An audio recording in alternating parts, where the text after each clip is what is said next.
Yeah, Hey, everybody, we are live. Welcome to the Funny Shrink Podcast. I'm your host, Mike Cateo, and here's my co host, the Frank. lovely and talented Frank King. Yeah, we were So, talking because you don't have an intro for our guest. And I said to you, have her introduce herself. And here's why, Mike, because I've done a number of corporate gigs where I have sent them an introduction and they go, "Oh, I didn't put it in my pocket. Can you?" I said, I can introduce myself. So I don't know if you've ever done this, but I go up and I pretend like I'm introducing somebody else. Ladies and gentlemen, your comedian today was a writer for the Tonight Show. And then at the end of the introduction, I start looking around like, where is he? And then I go, that's me. That's me.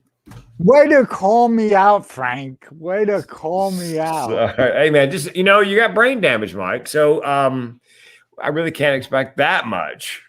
I'm completely brain damaged. Yeah, what the people listening do not know is that is your default. Anytime anything goes wrong and like you forget to call me or whatever, I'm brain damaged, right? You sound like a jilted ex. You never called, you never wrote, I never Right. heard from you. Yeah, your wife and I are both tired of hearing it, but I'm brain damaged. Okay, I'll show you brain damage. Do you like that was a very good impression of Jeanette, by the way.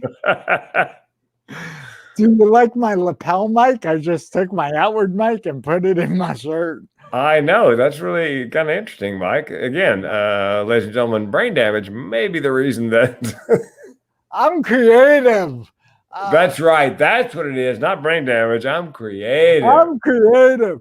I am so excited to bring on the next guest because we met through LinkedIn a few months ago, and then I finally got to put a face to the name a couple of weeks ago, and she's awesome. Like she is a self-proclaimed comic book geek. So I can't wait for her to tell you more about herself. Everybody, let's give a warm welcome to Sharon Blady. I almost pressed end broadcast. That would be bad. That would have been good. Yeah, well, brain damage. Yeah, my default setting is ADHD. I have that too. Yeah, and that's honestly, it's the oh god, squirrel, shiny object, whatever. Hold on. I had a roommate who used to, like, when he would talk to me and I would lose interest and stare off, he'd take his keys and go, squirrel, squirrel, shiny. That sounds like stuff around our house because we're all either ADHD or ADD. Oh, yeah. So, you're Canadian. Yeah. It's hilarious, honestly, and the last thing you want is like the upside to COVID is grocery shopping actually goes faster now because one of us goes in with a list. Yeah. Whereas before, when it was more than one person, maybe with or without a list, it was like some whacked out like scavenger hunt. And thank God for cell phones and like texting. Okay, I'm in aisle 8. What am I supposed to be getting here? Yeah, I did that the other day. My wife, she said, buy hairspray. I'm standing there in front of just a wall of hairspray. So I took a picture of the wall of hairspray and said, okay, pick one. Yep. We do that. Our family chat is really interesting. Sharon, tell us about yourself. Well, I told you I don't have your introduction. Okay, so yes, I am a comic book geek. You can tell from my background. This is part of my office. But in my life, I have been everything from a single mom on social assistance to an academic and teaching at a variety of universities and have a PhD. I also ended up one day, actually January of 2007, and a gentleman called me alleging that he was the premier of the province's chief of staff and would I be interested in running in the upcoming election. I thought I was being punked. Turns out I ended up being the candidate for the neighborhood I was born and raised in. I would spend 10 years in office, culminating my time as the Minister of Health for the province of Manitoba, where I was responsible for the health of 1.3 million people with a $6 billion budget. Okay, am I the only one that's frightened by that? I saw cocaine go through my head. Like when you mentioned the budget, I'm like, ooh. Yeah, listen, how do So- you get on that list? Well, you know what? It's again, and honestly, I have to say that it's my mental health and neurodiversity actually prepared me for that. And one of the things that happened while I was in office, and this is where sort of the comic book stuff that I like now live and breathe comes in, was my son was having problems, my youngest one, and he went undiagnosed for a decade, but I could see basically around the preschool age that he was wired a little differently. And he would go a decade undiagnosed with ADD, anxiety, dyslexia, dysgraphia, dyscalculia, and some other processing issues. And Wow. so he was in elementary school. He had a breakdown and basically came to me and said, like, Mom, I am broken. If you love me, you will not send me to school. I'm a complete idiot. I'm broken. I'm a failure. And I found myself, because of how I raised him as like a comic book nerd, finding myself saying to him, sweetheart, you're not broken. You're an X-Man and you have mutant superpowers, because I can see all your creativity. You're this. So what we're going to do is Mummy's going to do her best to be your Professor Xavier, and we are going to find ways. So what has now grown into my program and what I do my public speaking on really started off as me taking what I had learned through my own neurodiversity and through my own mental health diagnoses and the tools that I had picked up, kind of run through the filter of being a comic book geek and a teacher, and I translated them. And so we had our own little code language. And I mean, I said to him, like, you're no different than Cyclops. Think of Cyclops and his laser vision. He can either like zap the bad guys, save his friends, be the big hero. Oh, but if he doesn't put his visor down, guess who's setting his underwear on fire before he goes to school? So that became our metaphor for if he needed to self-regulate was, you know, Cyclops, maybe you need to check your visor. And he would use these. So this really, what I do now grew out of that. And then, and realizing that actually comic books were frankly my first mental health tools, and the emergence of the MCU just in so many ways, it was like, oh my God, there's another thing. There's an example. There's whatever. So like, I'm prone to depression. One of the things that my oldest son, he started using the phrase, which Bucky am I talking to? And so and it's interesting because I use the Winter Soldier as a metaphor for depression. So I teach people how to embrace their superpowers, how to see us differently. And I do it both for mental health and neurodiversity so that people can have a positive experience of how their brain is wired, or if they're going through something episodic, how they can see it and basically acquire self-compassion, because that's the first thing that we usually lose. Self-compassion, self-knowledge, and self-management. That's amazing. That's really awesome. All in one breath, too. Yeah, you have a motor inside you that's just like, that's the ADHD where I used to get shamed for being like the chatty Cathy doll. That tells how old I am, because I was the little doll back in the 70s that you pulled the string on, and she didn't, and that was like chatty Cathy. you know, has a plastic. In grammar school, I'm disabled, so I was on the short bus to and from school, and my bus driver would say, Jesus Christ, you could give aspirin a headache, because I just wouldn't shut up because I have a touch of ADHD. So, oh shit. Oh, Right. that's no. It was definitely something that, but again, it went undiagnosed. Oh no. Oh no. Yeah, no, my ADHD went undiagnosed until my youngest son was diagnosed. And they were kind of like, so you and your ADHD diagnosis. And I'm like, well, nobody's ever officially diagnosed me. And they were like, really? 40 some odd years on the planet. And I'm like, well, people have said this and that. And it's like, yeah, they were pretty much like shaming you, and this is the way you are. And I'm like, oh, so there's a reason. It's not just that I'm looped up. But again, in office, it was a challenge. Academically, ADHD was wonderful because you could connect dots and tell wonderful stories and keep your students entertained. In politics, I mean, I was literally told, do not talk superheroes, do not mention stuff, you know. Could you tell us? Yeah. Could you tell us what neurodiversity means for the viewers at home? Well, to me, it's neurodiversity is when those of us are wired a little differently. There's a spectrum of how all of us are wired, and what's called neurotypical or normal is where, for some reason, we've decided what normal is. And so, neurodiverse is where those of us that are outside of that little bubble get called, that we're told that we have ADHD, or that we have a learning disability, or that we are autistic, or we have Asperger's.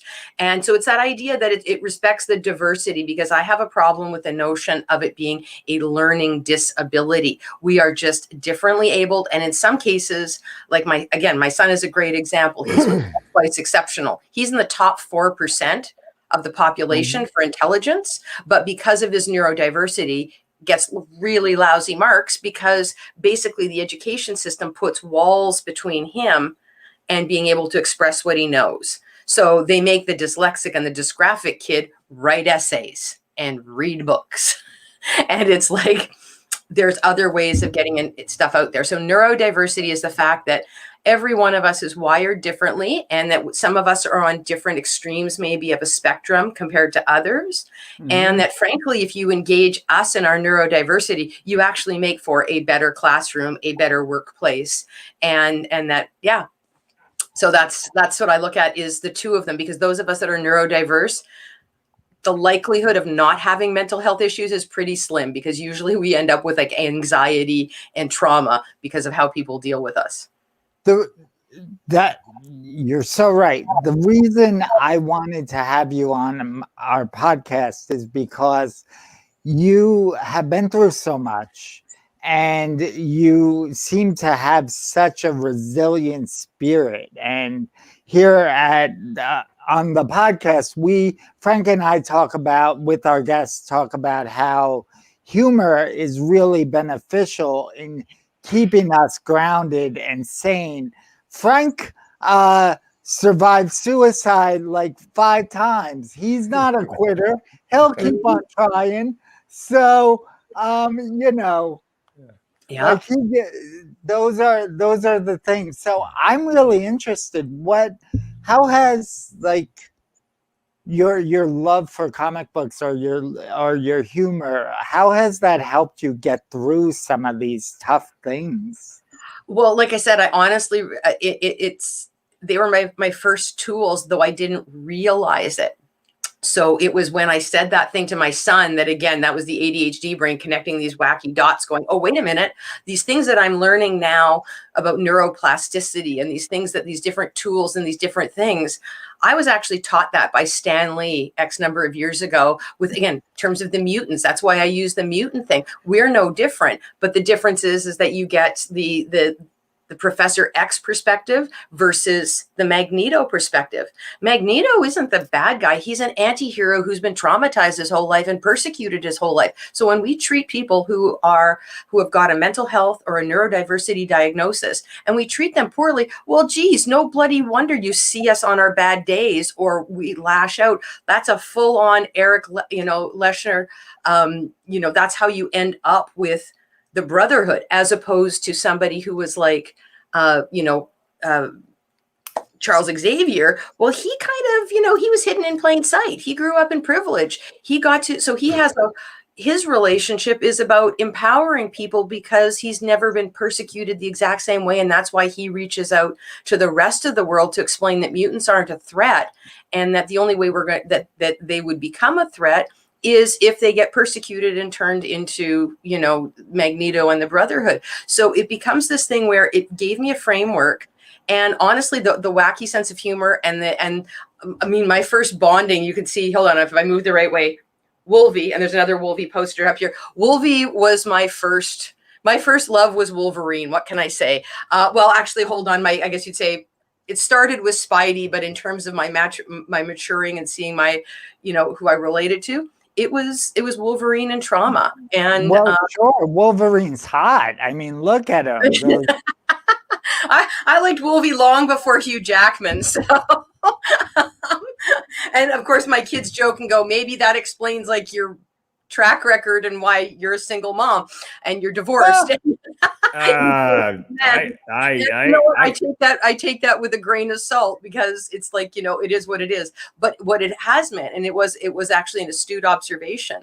I am drawn to one of the biggest lessons I've had from a mental health perspective is I've been drawn to trauma bonding because of my adverse childhood experiences and my recovery. It also meant a heck of a lot of resilience. And it's why I use the metaphor of superheroes that I do, because I mean, when you think about it from a mental health, and again, suicide survivors in the room here, you can have really crappy days, right? But the king of the crappy days is Wolverine. Now, is Logan any less a superhero on his crappiest days? No, he's volatile. He's vulnerable. He's got to watch his claws because he's going to do harm to himself and others, but he is no less Wolverine. And there might be, he might get into a little pissy thing with Scott, with Cyclops, and there's going to be some back and forth, and they're not going to be warm and fuzzy. But the rest of the X-Men know that they get behind him, because once they've got him back in about as much line as you can ever get Wolverine, if he's got your back, you're golden. So they know his value, but he's, again, on his crappiest days. So I can sit there and go, okay, I'm having a crappy day, but you know what? I'm no less worthy. It was a wonderful, and then it came up in the MCU with Thor, and you see Thor, and he's basically looks like Lebowski, but again, he was no less worthy of picking up Mjolnir. So again, it doesn't matter that he's depressed, that he's this, he's that. He's still Thor. He's still a god. So yeah. There's my superhero. Can you see it? Oh, cool. Yeah, I was getting ready for a bodybuilding contest last February. Nice. Yeah, I decided to become my own superhero. Well, and that's the other thing. We can be heroes in our own lives. And I think those of us that have lived with the stigma don't often feel that way. So this gives us a way of seeing ourselves positively. It's not meant to say we're better than other people, but it gives us a positive reinforcement and a framework that we might not have had access to previously. Okay, Sharon. Yeah. I've got an entire TEDx talk based on all that. It's called Mental with Benefits, the Evolutionary Advantages of Mental Illness. And it starts out like this. What if those of us living with a mental illness are not living with a genetic mutation, but an amazing evolutionary adaptation? And what if mental illness is like, as Malcolm Gladwell says in his book of other things like this, a desirable disadvantage? You would never wish it on anybody. However, and I tell the audience, I go, look, here's the deal. I have 2 mental illnesses, but I'm not broken. I was made this way. And the premise of the talk is, because you said something that I resonate with, because I tell people that people with mental illness and comics, and sometimes that's, that's an overlapping What set. comic do you know that doesn't have a mental illness? Yeah. I mean, 2 kinds of comics, diagnosed, undiagnosed. People, right? Yeah. Well, I said, I saw, as I looked around, everybody I knew who was not completely dysfunctional with a mental illness had some kind of superpower. Singer, artist, comic, writer. And I thought, this cannot be a coincidence. So I did a little research back into evolution. And by the way, back in the caveman times, 200,000 years ago, what we consider mental disabilities were mental abilities. Think about this. Yeah. If you and back then, pretty much anything could eat, kill, and or eat you. So we make fun of kids nowadays who go squirrel, but back then, 200,000 years ago, velociraptor. That's important information. And the same thing goes for dyslexia. Dyslexics tend to have better peripheral vision, and they have the uncanny ability to spot the anomaly in anything. The joke I wrote was, never play Where's Waldo with the dyslexics for money. You're going to lose. Yes. And I said, look at all. It's kind of like the superheroes you're talking about. They all have, almost all of them have an issue. Mm-hmm. But Batman saw his parents killed right in front of him. He was 7 or 8 years old. You think he's got a little, PTSD? Yeah, a little bit of unprocessed trauma there. Yeah, and then the movie Electra, which I was watching on a plane, kind of a guilty pleasure with Jennifer Garner. Mm-hmm. Her protege is sitting in a room waiting for her to give her some more lessons or whatever, and we can hear Electra coming down a wooden sidewalk. And when she gets to the room and goes inside, her protege goes, "Oh, a little OCD, are we?" And Electra goes, "No, I'm not OCD." And she goes, "Oh, that wasn't you? I heard counting those steps coming down here." So Yeah. I believe, and I said at the end of it, look, you don't have to be mentally ill to be rich, famous, whatever, but it doesn't hurt. Because I really do believe that my major depressive disorder, chronic suicidal ideation, is simply the flip side of my creativity, imagination, and comic ability. I tell people I can teach you to write stand-up. I can teach you to perform stand-up. What I cannot teach you to do is process the incoming information like my brain does. Well, and this is exactly it, is that we're wired differently. And I do think there's actually one theory that talks about the difference between, again, what we now consider neurotypical is actually based on an agrarian and a settled lifestyle, where those of us with ADHD, it's the idea that the things that we have are an advantage in a hunter-gatherer context, because of, again, like you're talking about peripheral vision, it's processing differently. So that's, I think the part of it for me is recognizing, like you say, that they're flip sides. And I totally agree with you. I would not wish this on anybody, on other folks. But the point is that I've got it and other people have it. And there's things that we bring to the table. Like one of the things with me with anxiety, my anxiety brain, if it's left to run the show, I mean, burning dinner, I can have us at the apocalypse in 15 steps. Burnt lasagna, end of the world, without skipping a beat. But by learning how to manage my anxiety, figuring out why it's there and doing whatever, what it does is I've got inherent like decision tree thinking and strategic thinking. So what it meant was I was able to go, oh, okay, my brain wants to do this anyways. It wants to overthink things. So so now if I basically burn out that energy that it wants to use, but on practical things. So when I was health minister, I mean, if there's a portfolio where you get like, it's one fire after another getting thrown at you. Okay, this happened in an emergency department and somehow you're personally responsible, or there's this funding thing, or there's whatever. It's always a crisis. You don't get a day off from the media, from this, from that, whatever, because you are personally, seen as responsible for everyone's health. So what would happen is you get these briefing notes that come up from, here, minister, here's the briefing note. Here's the issue at hand. Here's the background. Here's the considerations. And here's the possible solutions. And I would read through this and, I'd find myself doing the thing where it's like, okay, I get this. And you know what? The solution that's proposed here isn't bad, but it's only been thought through 3 steps. And my staff knew this. I'm like, I'm not asking you to come to step 15 with me. We've already had this conversation, but just walk with me through the other steps. And you'll see how up to step 3, this looks great. Step 4, step 5 and 6, the wheels are coming off the bus. And by the time we get to step 7, in 2 years, we're going to have 3 problems that are bigger than the one we're trying to solve. So let's take this and let's just think through a little bit more. So it was, troubleshooting. So like when I speak to companies, I sit there and I go, don't worry if you've got a staff member that, you're worried about, oh my God, is Dave going to take off time because he's got an anxiety disorder and he's had an anxiety attack or this and that. Figure out how to redefine what he does and work with him, because you've got a strategic thinker and a troubleshooter there. That's your final, like you run stuff through him, because by God, he will find problems that you hadn't even thought of, because you only have plan A, possibly plan B. He's got C through L, Well, and Sharon, 2 things. One is, my brain works very similarly. I tried to be a police officer last recession. I applied to 12 different departments in the state of Washington. I came this close to being a Seattle police officer. Because if you pass the physical, they can't deny you at least a shot because of your age. I was 52. Mm-hmm. And I said to my wife, I was telling her about what I was going to wear when I become a detective, because I have a favorite detective in a series of novels. Yeah. And he always dresses really nice. And so I was describing what my outfit was going to be like when I was a detective. She goes, wait a minute. You haven't even gotten into the police academy yet. You're planning your wardrobe when you're a detective. Yeah. Yeah. No, and that can actually help, because you've worked your way through different things. So like again,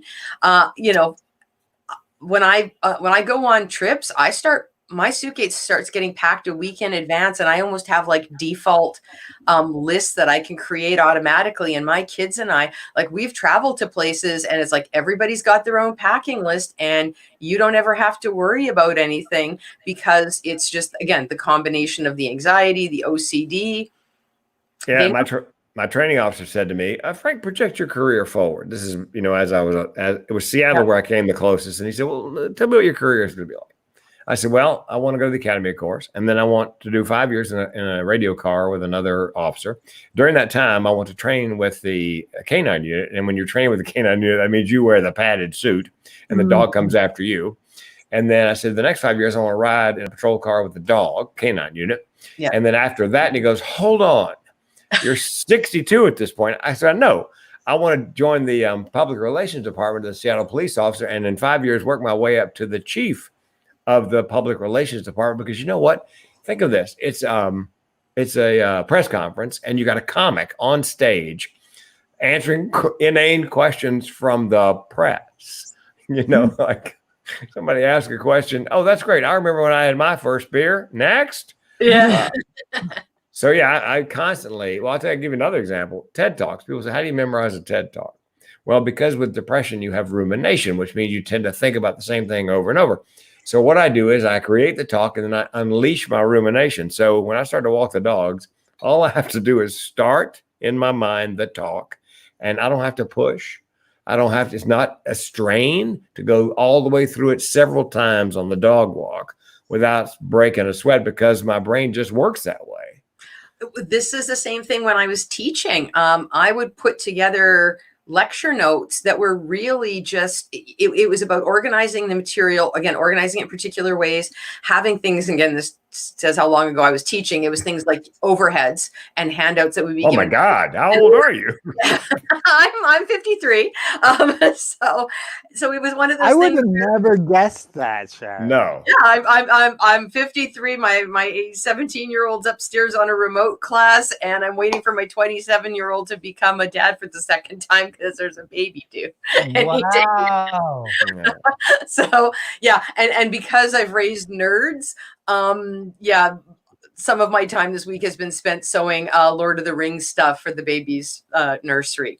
So yeah, so I'm a multi-fandom nerd, not just comic books, but yeah, so no, like exactly. And what would happen is in the course of planning out my lectures, I would do that same kind of thing where you're thinking, because you're ruminating, you're thinking this through. So I would just literally get up, and my speaking notes were pretty much just changing the overheads. It would later turn to changing the PowerPoints, but that's all I needed. And even now when I do presentations for material, it's mostly bullet points. I mean, for 45 minutes, yes, I'll have the slides, and that's more for people and visuals, but I don't have to have a script, because in the process of creating it, that thing that, again, the dark side of it is the rumination, but the other part is that I got this feedback loop that just keeps playing, and I can refine it and I can do whatever. And these people that stand there with notes, I did the same thing as, again, elected official. You have to be able to stand up and speak.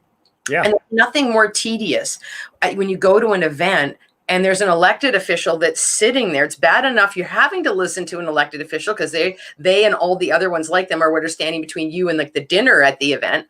But to have them sit there and read through stuff, whereas it's like, fine, my staff write the notes, I read them, I internalize the key points, I run it through, and then I get up and then I can just talk like a human being. Which they might connect to a little better, and that, again, I'm slightly less offensive as the person standing between them and the first course. Well, and I've got I just nailed down a TED Talk not far from Mike, by the way, Lake Manalapan. Is that right, Mike? Lake Manalapan.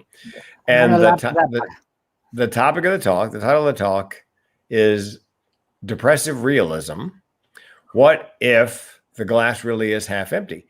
And there is some science that says that people who live with depression see the world more accurately than their neurotypical friends who may be seeing the world through rose-tinted glasses the way they want it to be. So they may be the delusional ones. Yes. Well, you see, and that's where I use Bucky Barnes, the Winter Soldier, and later White Wolf, is exactly that. He's got that grounded realism. And there is a wonderful book called A First-Rate Madness by Nasser Ghaemi. And what he did was he did historical psychological overview of a whole bunch of basically political leaders. Yeah. And exactly that. And one of the example that he uses for the grounded realism of depression is he uses Winston Churchill, because he explains how there was Winston Churchill who was like, yo, guys, this Adolf guy, he's going to be a problem. Oh, there's grumpy old Winston in the back. Brush him off. Here's, da da da da da. And then, gee, what did they end up doing? Hey, Neville, there's Neville Chamberlain and others. Yeah, so could you pull our butts out of the fire here? Because his grounded realism, he saw this problem coming. Well, and believed him. Because just being, again, he's there's grumpy old Winston. He's always a downer. Let him go. Well, it's negative cognitive bias, which people think is a negative. The point of the talk will be that if we can turn depression from a disability to an ability, every board of directors should have somebody depressed. And a friend of mine calls it the Jewish grandmother syndrome. His Jewish grandmother can tell you everything that will go wrong and why he cannot succeed at whatever it is. Oh, Mr. Smarty Pants, it's never going to work. And I'll tell you why. Yeah. That's her role, is to pop the balloon, let some air out of it while everybody else is, the upside. Well, and then an article came out 3 weeks ago in Inverse Magazine Online, and it turns out that the genes for depression and intelligence overlap. So it may be that people with depression are also more intelligent than the average neurotypical. And the reason why we're depressed is that we can see things that other people can't. And everybody else has got the rose-colored glasses, and you're like, no. That's what I said at the end of my pitch. We are depressed, the world, because the world really is that bad. And we're the only ones that see it. You guys are so cute. You made a depression connection. This is so cute.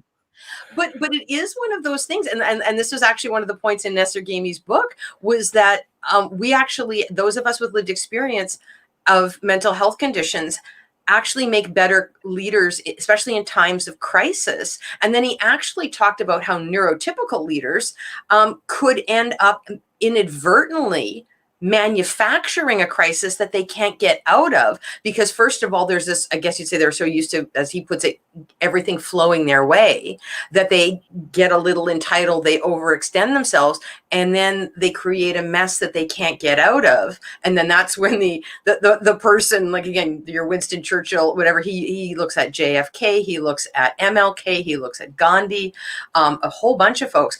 And it was really interesting, because you end up being the one that has to come in.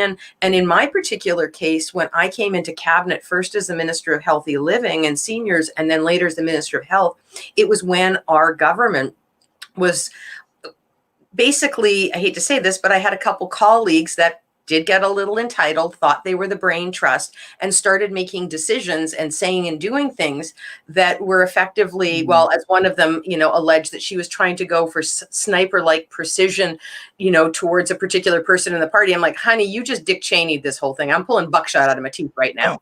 Whole government is just like, no, you do not get to use a sniper reference. As somebody that likes her guns and likes to go hunting, trust me, you've just picked the wrong metaphor.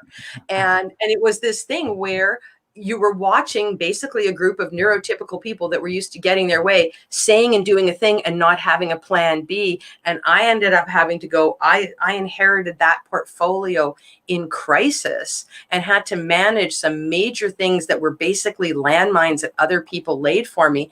And it was just, and not intentionally. And it was just like, yeah, so whatever. And it was really weird going, wait a second, I'm the one with the mental health diagnosis, and I'm watching everybody else here flip out. And this is just me. Well, and this is what we do. And this is what we do. And I'm like calm and cool as a cucumber and going, but aren't I supposed to be the one that's wired wrong, according to everybody else? Yeah, well, and in my TEDx at the end, because I like to give action items, Yeah. I said to the audience, look, I know what you're thinking. Frank, that's all very interesting, but what are we supposed to do with that? Well, here's what you're supposed to do with that. You're supposed to make the individual education plan, the IEP, truly individual. If you've got a kid with dyslexia, the STEM program, science, technology, engineering, mathematics, is not for him or her because it's just numbers and letters rolling around the page. You know, the humanities, complex multi-level tasks, which they're fabulous at. Now, if you got a kid with OCD, STEM is perfect because in all those disciplines, there's one right answer to every question, one. And I said, then going forward, you steer the child into an industry where they value, for example, with OCD, where they value attention to detail and precision, architecture, engineering, banking, accounting, where they pay. Stark. Do what? Tony Stark. Tony Stark. I always talk about his OCD. Yeah. Look at all the different versions of his suits and the suits that he makes for people. That's that constant refinement. It's not quite perfect. Well, it's perfect now, but oh, hold on, I learned this new thing. I gotta make a whole brand new one. May I jump in 1 second? No. I just want to. Frank's like, no, we hate you. This may be. You got to remember to let Mike talk every now and then. Yeah, give Mike a turn. Yeah. We got somebody who just said, I'm loving the Sharon and Frank show. I'm just sitting back and watching. But we got someone who said, Buzz Sutherland, who something you wrote triggered him to write "Ignorance is Bliss." Yeah, Buzz is a comic. I know him from way back. We had the same college agent for a long time, and Buzz is extremely funny, especially the bit with the flashlight up his nose, which I think is you have to see to believe. Buzz, yeah.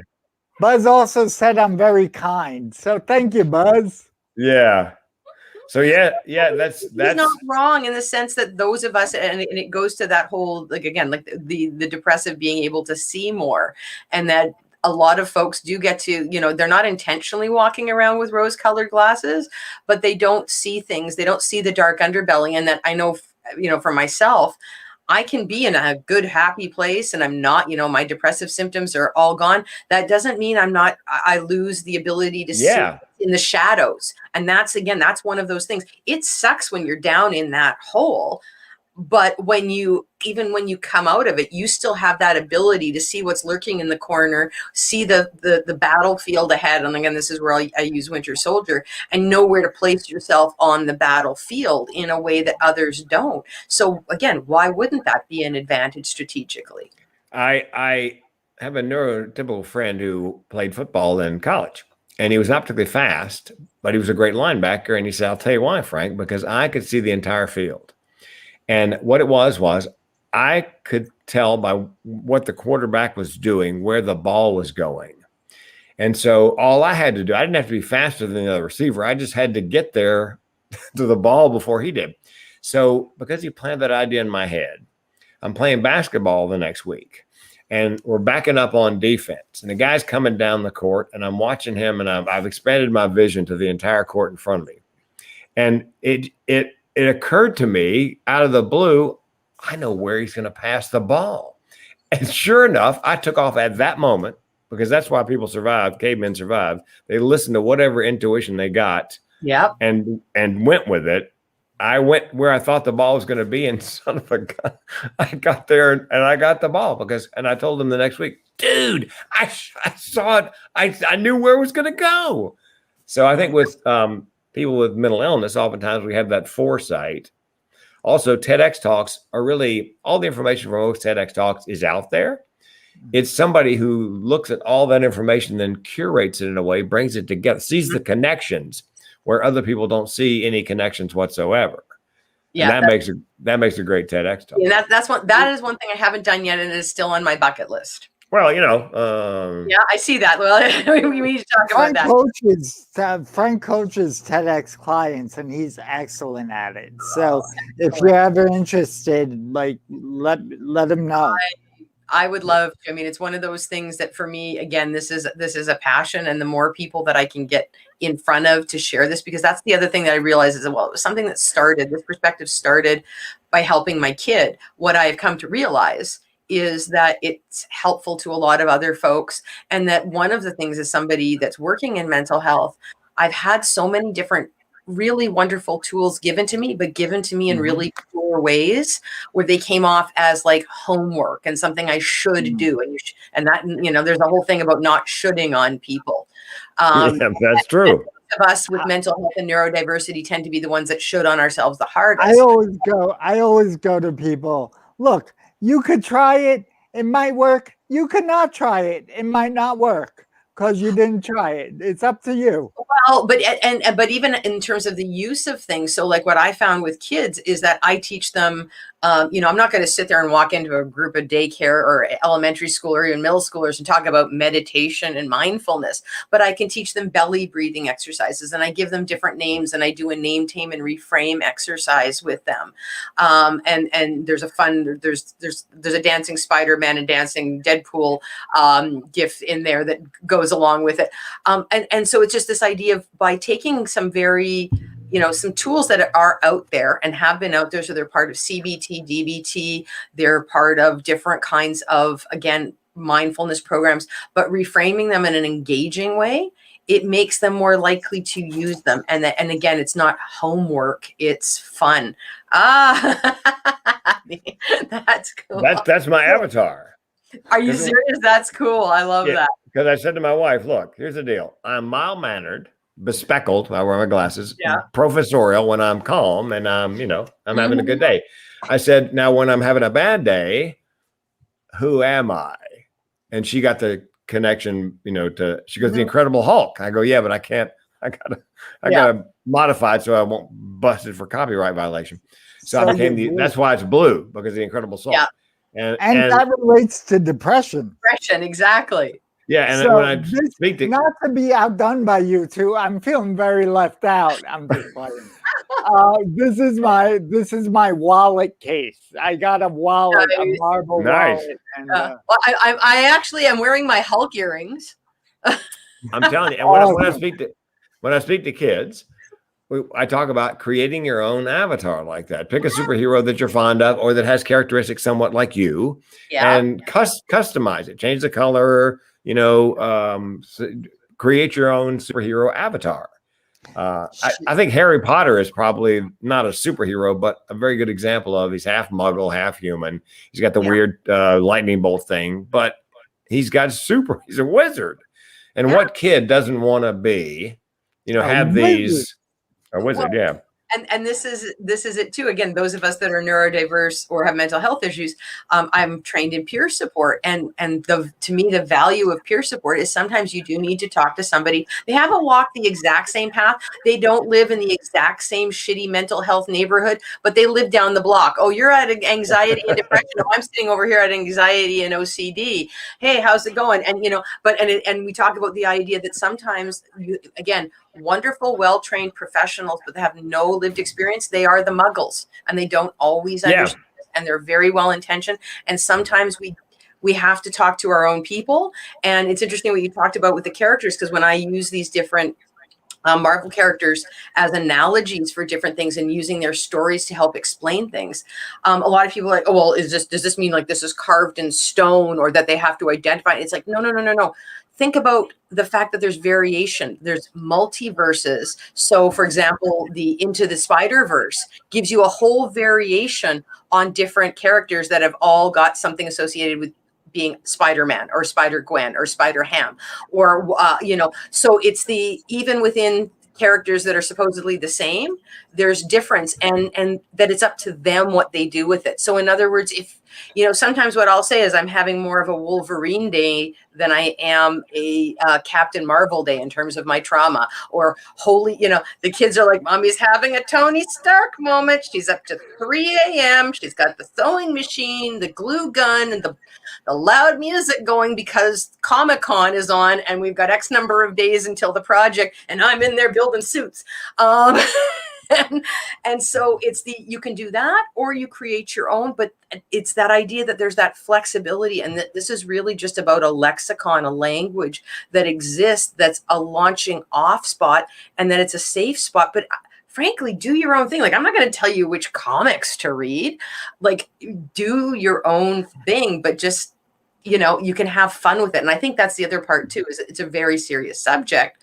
And I think sometimes that becomes the place of distance and where people don't want to talk about it and where a certain amount of stigma is. But if you can sit there and talk about Spider-Man and get people talking about anxiety and spidey senses, and then think about the empathy that they have for what Spider-Man goes through and the empathy they have for Peter Parker, and go, well, okay, if you can be empathetic to Peter Parker, why can you not be empathetic to yourself or to someone else the same way? So it's that thing where it gives a safe distance and a safe space and a safe language that's got some fun in it. It's not dismissing the seriousness of it, but it's creating a place for conversation.